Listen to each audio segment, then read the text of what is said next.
Here I am in the office going through materials.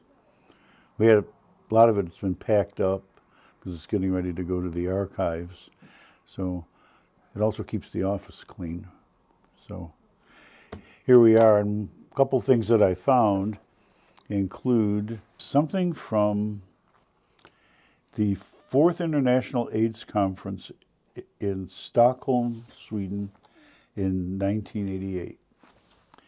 And this was tucked away gathering dust in the bottom of the drawer. But the short story is that in 1988 we presented a case,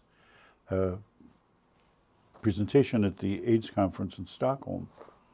And this is the acceptance letter. The unique thing about it is that we had seen this case of an infection that had never been described before and submitted it to the conference for a presentation, and it was accepted.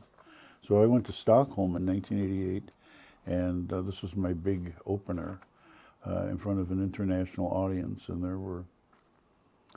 the presentation was in a session at the conference where the people who were presenting were all describing cases that had never been seen before.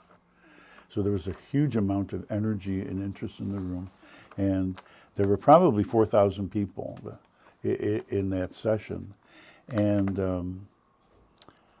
that was my first gig in front of an international audience, and it went well. I mean, I was soaked after the presentation from just sweating so much.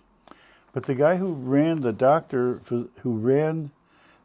session, the moderator, was a guy named Joep Lange from the Netherlands. And he was a very well-known global presence in the movement. And he said at the end of the presentation said to me that was a very elegant presentation in his English as a second language style. It was just so elegant himself. He was so elegant himself. The sad part is that he died in 2014 in a plane crash on his way to another AIDS conference, and represents just a huge loss to the movement. But I always remember him, and we used to see each other after that at conferences and talk in between times about what a motivator he was to the global AIDS effort. So rest well, Joep Lange.